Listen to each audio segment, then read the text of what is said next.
In March 2024, Data Science Law Lab received a grant from Mozilla Foundation to develop a new data license that could speak to and address issues of privacy, agency, and transparency in the data lifecycle, especially the issues that arise from open data licensing arrangements that are used in African communities. So we set out to not regard open data licenses as good or appropriate simply because they are open. Instead, we highlighted that while primarily enabling creators, data developers to freely share their work to the public, existing open licensing arrangements acknowledge diversity of needs and interests amongst would-be licensors and licensees. So for example, an open licensing regime like Creative Commons or Open Data Commons and the like acknowledge that some authors need attribution, some need commercial users to pay for their use, some do not want new works to be made within the license, others need all users to also share their work with the same license that enable their access. And the licenses provided by these platforms stipulate provisions that cater to all these things, to attribution, to derivatives or no derivatives, commercial or non-commercial uses, share alike or as one pleases, and more recently, even complete waiver of rights in the form of a public domain license. But we've seen and heard and shown also that while enabling free and open data use and reuse, these arrangements leave glaring gaps when we look at them from the perspective of the African context, in terms of how datasets are created, collated, labeled, and used, and also in terms of by whom. So for example, these arrangements do not allow data sources to confirm or withdraw consent. It doesn't allow them sometimes to be involved in benefit sharing or to receive attribution in other ways that are consistent with our applicable laws. So data is often in that sense viewed as if it emanates or they emanate from a vacuum with little to no regard to the principles that relate to rights to privacy, data protection, and data governance. The idea is around the ownership of databases that work with or that train algorithms concentrate highly on the proprietary aspects of the unique arrangement of data, but not to the implications of releasing personal sensitive data of what in Africa is, across Africa, is like an already disenfranchised population. So often the solution that we hear is anonymize such data, but there could be identifying aspects that are deeply ingrained in the data. Things like voice data, for example, that may not be, you can't claim to have fully anonymized them. So principles of data protection like data minimization, data storage limitations, data integrity, and confidentiality go against the current call for more data sets from across Africa, for algorithmic training and call for open data. So to address these issues and unearth and address other related issues, what we said we would do would be that, amongst other things, we would develop a new data license or build onto existing data licenses, but in a way that is equitable, that is transparent, and recognizes and protects the interests of individuals and communities in Africa throughout the data lifecycle. And we also reasoned that to arrive at a new data license or to build onto existing ones, we need to better understand why data practitioners choose and or use a given open license to disseminate data sets. And we said we need to map the interactions between different stakeholders in the data lifecycle, because the main beneficiaries of our work, from our perspective, are data scientists, researchers, social entrepreneurs working in Africa to access, to use, to reuse, and share data and label data sets. And it's important that our intervention through this project speaks to their needs and experiences. So in the past 1 year or so, we have been on a roadshow. We've been speaking to data scientists, to policymakers, to fellow researchers, eliciting conversations around open data access, open data licenses as a means to that access. So to mention a few of our stops on this roadshow, we were at the Data Science for Social Impact DSFSI seminar series. We were also at the Deep Learning in Datasets, South Africa, that happened in Cape Town last year. We were at Mzula Natural Language Processing Linguistics Retreat earlier this year, 2024. We were at, we organized ourselves the University of Pretoria Meta AI Policy Dialogue. We were at the 2024 Annual Congress of the Association of Teachers and Researchers of Intellectual Property Law in TRIP. We were at the AI and Law and the Law Conference in UCT. We were also at the Deep Learning in Datasets, South Africa, in Johannesburg also this year, and amongst other stops that we've made, in the course of the past 1 year or so. So this video blog is part of what we undertook to produce within our project with Mozilla, and it is based on, or let me say it flows from the conversations we have had and the conversations that we have led in our roadshow. And as promised, we are presenting it to provide explanation and evidence for influences in open data licensing, and to inform on our approach to developing the tools that we would produce within this project. So the new data license and also some sort of pre-licensing guidebook. So we'll explain what a license is, what kind of legal relationship a license is, and the basis for a data license, because we think that it's important, or we know that it's important from the conversations that we've had, that we proceed from that starting point to explain what gives a license the power that it has, or the relationship that it creates. What is the source of that relationship? Because that would help to provide an understanding of how we go about developing this new data license, or how we go about building on existing data licenses, and also how we go about informing the community of AI developers, of data scientists, on what to take into consideration in licensing or in sharing their data sets. So a license is something that makes an action lawful, without which that action would be unlawful. So in land law, for example, like when you're dealing with land and there's a license, it's not seen as proprietary, it's not seen as giving somebody property or ownership rights. But in a domain like copyright law, which really informs a lot of or some of the data licenses that one might encounter, or at least with the current existing open licensing regimes that we find, most of them are founded on property and on copyright law. And for those kinds of contexts, exclusive licenses, for example, give the licensee the same right as the copyright owner or licensor against every other person except the copyright owner. So the licensee in an exclusive license situation, regardless of the circumstances, would enjoy similar rights as the copyright owner, or as the owner, or as the person who gave them the license in the first place, against every other person except that owner who gave them the license. Now, there are specific constituents, or what we would say contents of a license, things that have to be present for you to say that this is a license.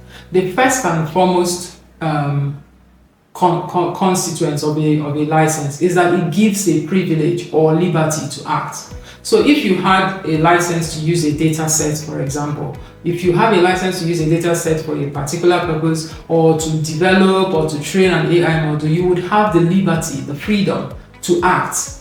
Without that license, without the liberty being given to you, you would be infringing or you would be contravening someone's right. Another thing that a license has to have is that it gives the person who, the licensor, let me say, the person who is giving the license, it gives that person, it extinguishes that person's right to now proceed to act against someone who is acting on the basis of the license. Let me break it down some more. So if you have a situation where A is the licensor and B is the licensee, within a license or because of a license, A, who is the licensor, will no longer, no, let me start with B. B, who is the licensee, who is the person receiving the license, would have the freedom to do things that A has allowed B to do. Because of the license, A would no longer have the right to proceed against B should B, do the exact same thing that the license has allowed B to do. The third thing is that a license has what is called operative facts, things that make it possible for us to evidence or for us to show that there has been from one person's perspective, a freedom or a liberty or a privilege given, and will also evidence that from the other person's perspective, the right to proceed against somebody has been extinguished or withdrawn or laid to rest. So if you have rights to data sets, for example, or you own a data set, for example, if you were to give a license or to use any of the open licenses that are available out there, Creative Commons, Open Data License, and so on and so forth, if you were to use any of those of the licenses there, your right to proceed against people who are acting on the basis of that license document becomes extinguished. The liberty that the people would have to now do those things that the license has allowed them to do would exist. And then thirdly, you will find that that license shows or provides evidence that that legal relationship exists. So having now explained what licenses are and where they might pop up or appear or circumstances in which they would occur, I want to now proceed to speak to the basis for a license, specifically the basis for a data license. So generally speaking in law, there are three main bases or foundation or reason for a license or what gives a license its legitimacy. The first one is consent of the owner. When we speak of data licenses, the basis for them is usually the consent of the owner.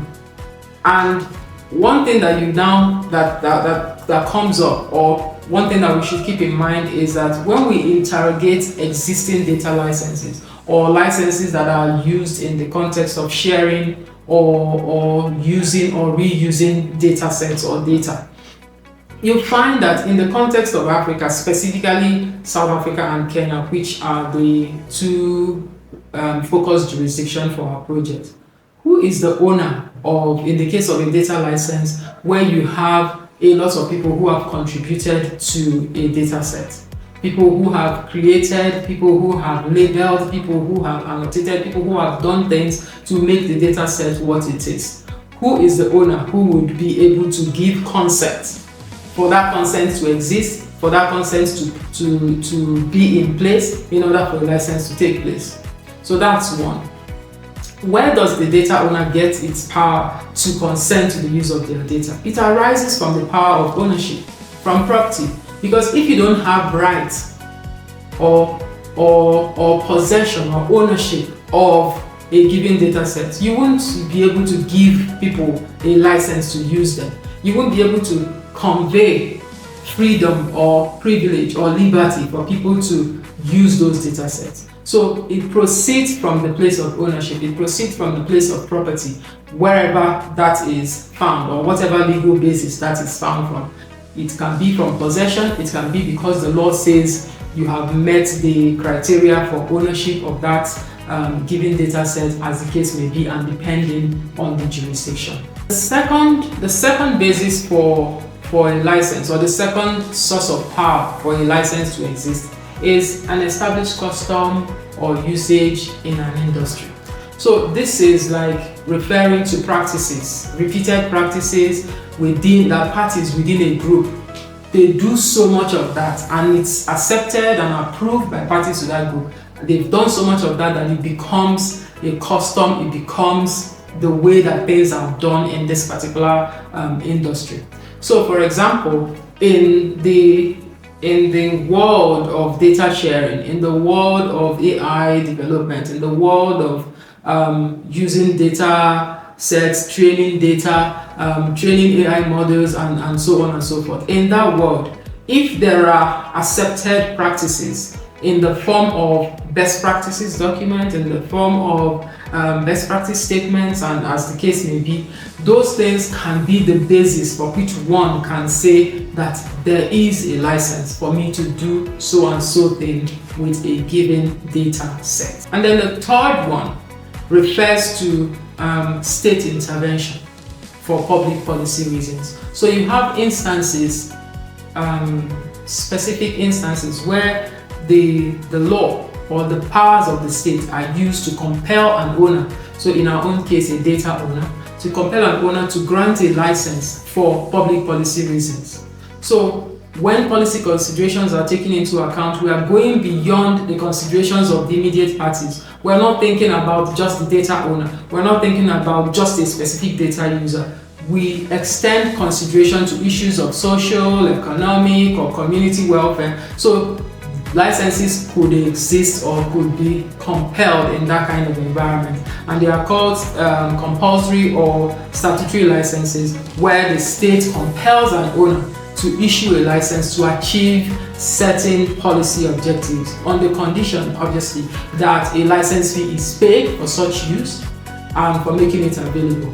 So some of these issues could be that the state wants to discourage anti-competitive behavior, the state wants to make that kind of material available on affordable terms. The state would basically intervene unilaterally to ask parties to issue a license upon the payment of a given fee.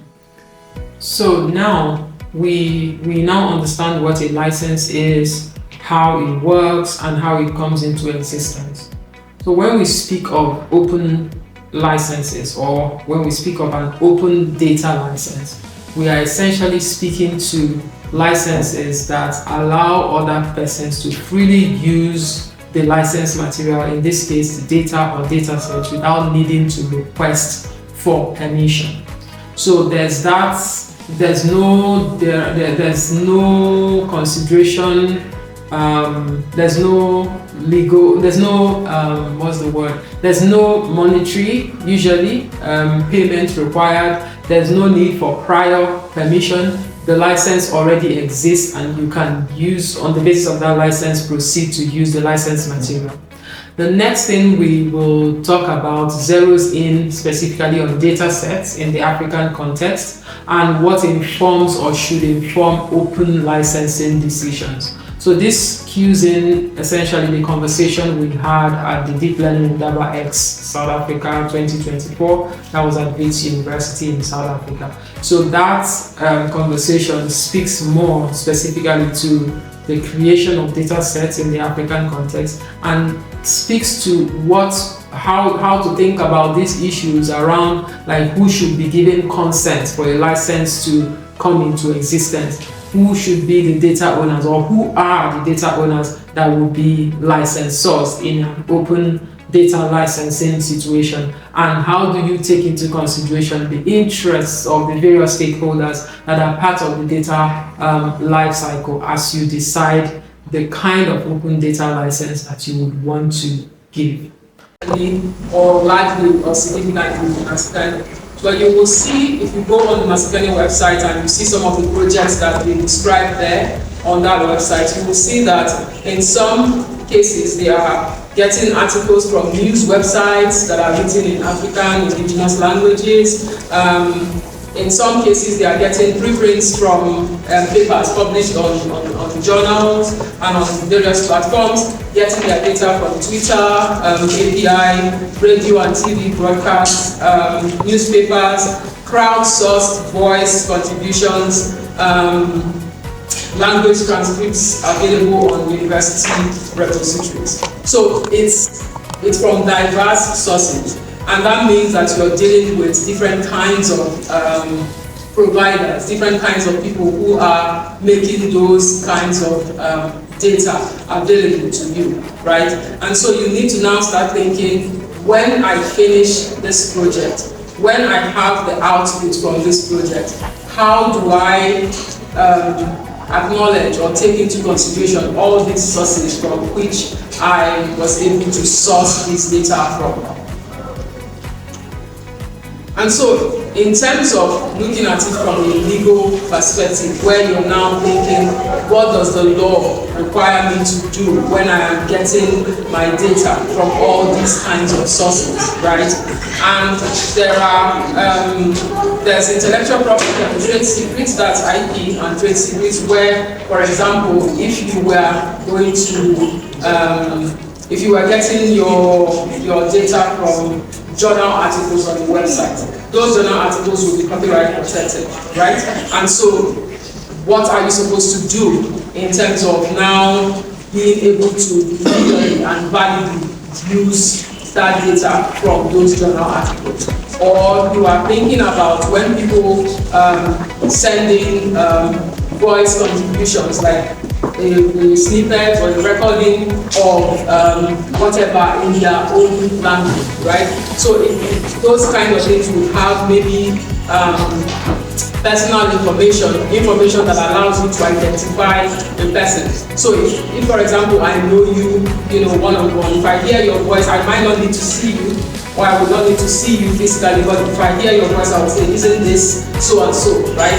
And so when you have those kinds of voice contributions, for example, on a specific platform, you are thinking about people's personal information, and there are privacy data protection laws that cover how you are to use that information so that you don't infringe on people's privacy rights. There's also open access meetings, which is where your Creative Commons licenses will come in, where instead of you being closed, instead of you holding on to your ownership rights or whatever property rights you might have in a given data set or in a given model or whatever, you decide that I'm going to openly share it, I'm going to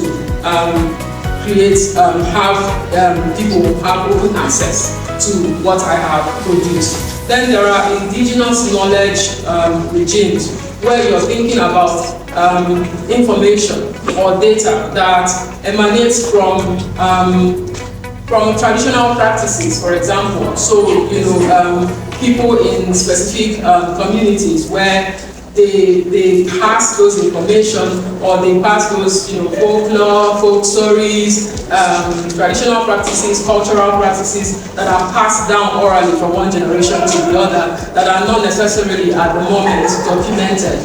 There's some time ago in South Africa, there was it came out that there's this plant, the Budia plant, was being used by the Khoisan people as an appetite suppressant.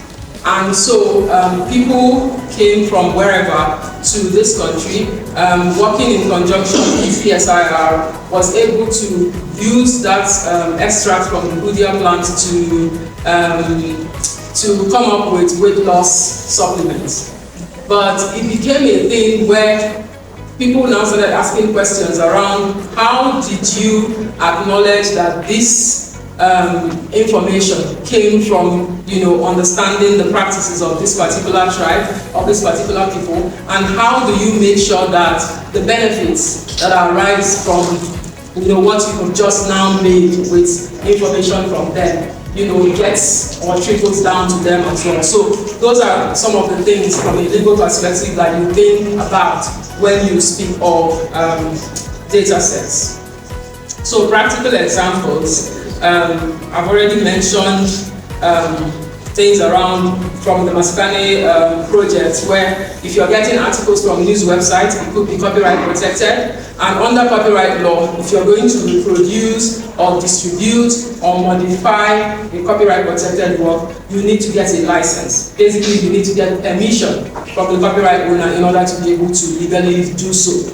If you're getting data from Twitter, from X now, they would have their terms of service, right? They will tell you what you can or cannot do before you can even have access.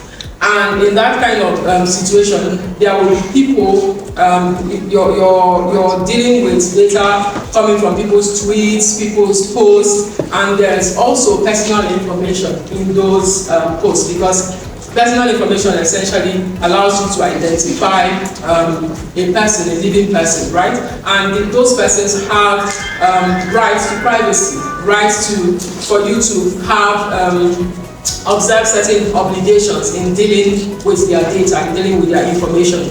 And then obviously newspapers would also be covered by the Copyright Act. If you were getting preprints from journal articles, the same thing, copyright would probably have something to do with it. So when you are accessing input data for your projects, for your projects, you would need to be dealing with copyright protection most of the time, and all these other legal frameworks that I have just mentioned. And because of the way those things operate, you will need to approach the right holder to ask for permission to legally do so. In many instances, you would find that some right holders will already be using the Creative Commons, the CC licenses, to just say, you don't need to ask me, just use it for specific purposes. Some would say you can use it for anything, but you cannot use it for commercial purposes. In that case, you can use it in the setting of the university, you can use it, make private use of it, but once you start making money, once you start selling anything, then you are not allowed to use those data sets. On the other hand, within copyright law, within all these laws, there are limitations and exceptions that allow you to make use of copyright protected work for, say, research, and you will not need to ask for permission from the copyright owner. If you were using data sets from Twitter, you're going to have to ask them for access anyway, because those ones are closed, right? They are closed because they have all these terms of service, terms of use, and you have to say yes to them before you are allowed to use them. So these are other examples, but so let's talk about open data licenses. This is like a comparison, or basically information regarding some of the licenses that you might encounter. So if you had a Creative Commons, a CC BY license, what it allows you to do is, it allows you to use that data set, it allows you to use that material without needing to fall foul of copyright law. But you must attribute, you must say, this is where I got it from. And when you have a project that involves a lot of people who made significant contribution to that data set, the question now becomes, how do you acknowledge all of them? How do you attribute in that kind of environment? And there are other issues that we start to find with these open licenses when it comes to thinking about them from an African perspective, because most of the projects that we are involved in from within the continent, within South Africa, across Africa, is not one where you have just one person building, just one person doing. You have lots of people who make significant contribution to those projects. And so when you are using an open license to share the outputs from those projects, you might find that you have one person taking decision that affects other people who contribute to the work, but they are not able to have their own say in relation to how those data sets are shared. Another thing is, this is a paper that I wrote with my colleague at the University of Victoria, Prof. Ukosi Maribate, basically talking about challenges around openness and basically highlighting issues around inequities that come up when you decide that you want to practice openness in a certain way, where you are sharing data sets but you are not able to take appropriate cognizance of people who have contributed to what you are now sharing. From the perspective of you now having the outputs, I've continued to mention that so far, you would find that all these legal frameworks would be applicable, right, to the outputs that you have. But how do you address each of them? How do you comply with the requirements that each of them have and still be able to openly share your work in a way that benefits other researchers like you? I'm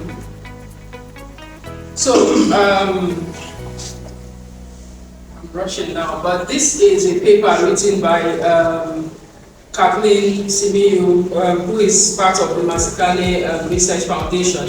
And that paper highlights all these kinds of stakeholders, all these players, when you have an output from an African perspective. So you have people who are content creators, you have people who are language practitioners, who are annotating and labeling data sets, who are saying, you know, in this language, this is like this is like that, and who contributes to making the output more robust, more correct, more appropriate for specific African context and specific African issues. And how do you have all these people recognized and acknowledged when you start using open licenses? And when you now have your open license and you want to attribute, how do you attribute appropriately? When you want to allow people to modify those outputs, you want a situation where people modify those outputs in a way that the context is lost. And so, which brings me to this Afri-Wiki that we have, which is essentially us trying to collate issues that African researchers that are working in the AI space have with open licenses. And some of the things, you know, some of the questions that we've received and some of the issues that we have to deal with are people saying, how do I recognize, how do I acknowledge, how do I cater to the needs and interests of people who work with me on this project? How do I ensure that people like me, people who have access to the same resources that I have, are able to use my outputs in a way that works for their own specific context? How do I ensure that people who have more access to things like compute, things like other development frameworks, are not disadvantaging people that are like me who have limited access, who don't have as much access to resources as these people have? Next steps, because my time is almost up. We are thinking of hearing more about these issues and trying to build licenses or draft or develop licenses or licensing regimes that address those issues and that allow people to use licenses that speak to their specific context. Thank you very much.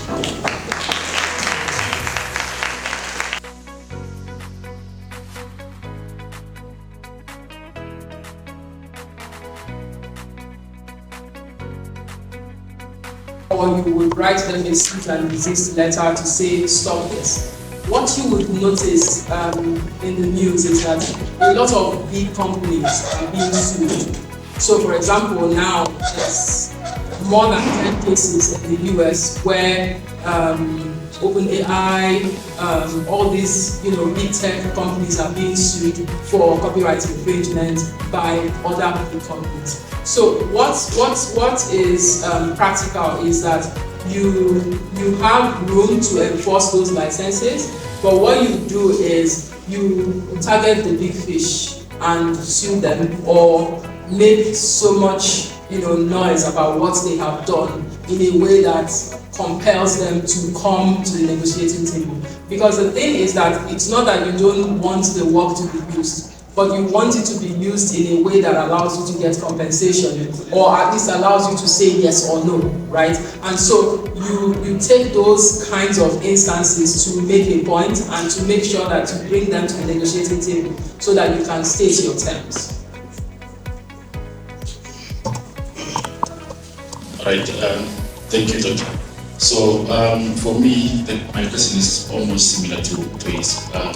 Just want to quickly on the law when it comes to the processes that it takes, especially to get the copyright.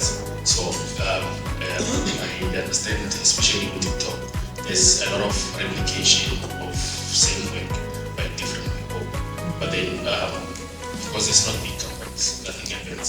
So what's your take on that and the processes that has to follow just to get something be sorted? Thank you.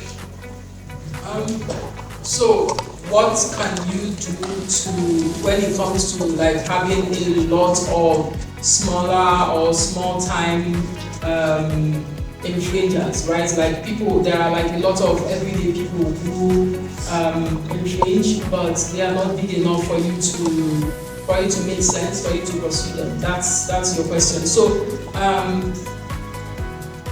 one thing again, from a practical perspective, when you look at platforms like X, like Instagram, TikTok, all of them, they have terms of service, they have terms of use, they have community guidelines, basically saying if you are on this platform, this is how you must behave, right?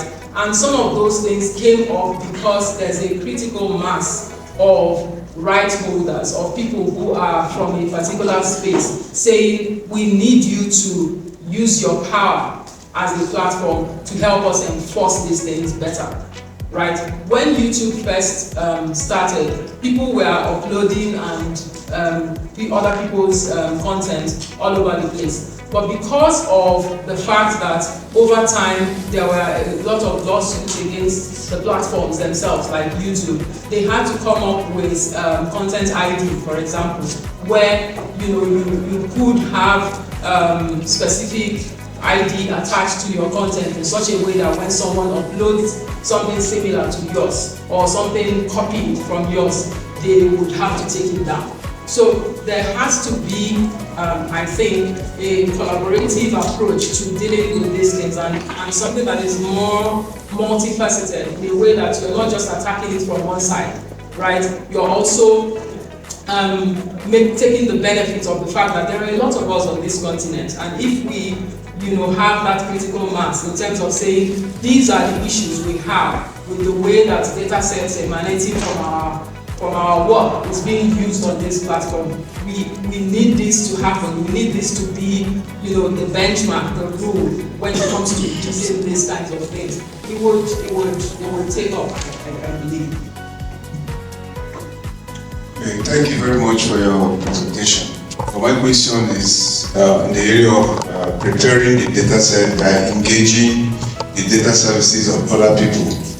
Because sometimes when you're creating the data set, you engage others either to do one or two things. Now, if you pay them as a result of the services they have rendered, do they have right to make decisions with respect to that data set, or for any benefit that may come up as a result of the data sets?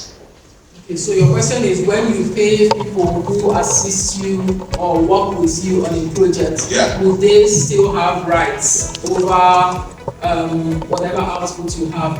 No. Usually when you are paying somebody, you're parting with money, so you're going to be very particular about when I pay you, this is what I need you to do, right? So there is a lot of direction or directive flowing from you to them, and you would have your terms, which if you don't have, you should have. You should be able to say, I pay you, and this is it. You do what you're supposed to do for the money that you're paid, and it's bye bye to you. So they don't have rights over your output. But it's important that you specify as part of your terms of making the payment in actual fact.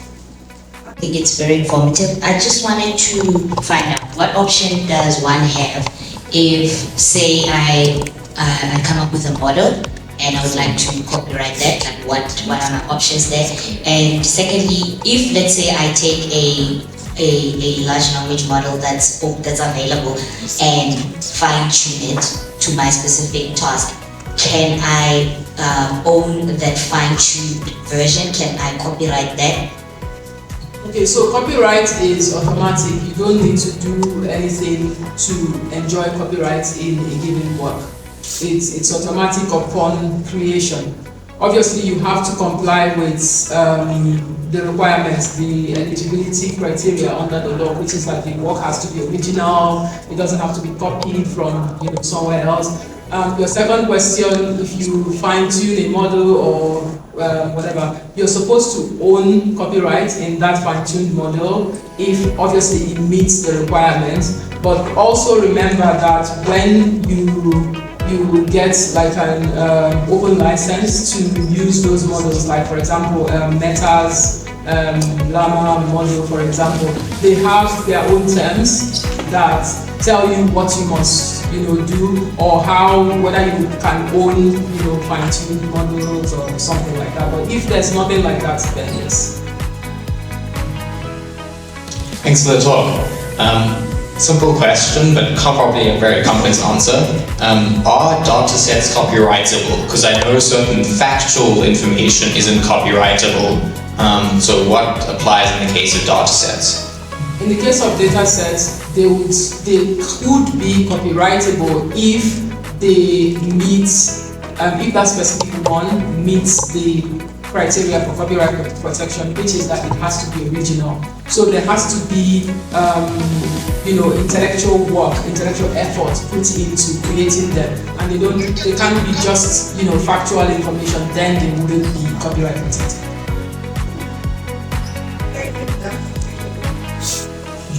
Thank you, Doug. Let's appreciate it.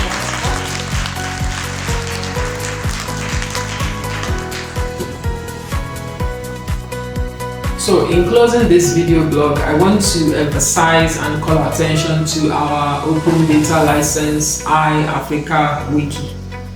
It's a mouthful, I think, but it's essentially, we spoke of it at the Deep Learning Endeavor X, and it remains open to comments and contributions. It essentially is a public and open document that is asking the community to share what issues or challenges that they see or they experience with existing open data licenses. What kind of solution would you like to see on the open data licensing landscape in Africa? So please contribute to the wiki, and also watch out for our open data license tools, which we will launch at the Deep Learning Endeavor Conference in Dakar in September. When the tools come out, please test them, use them, and give us feedback, which will help us to improve on these open data licenses. Thank you.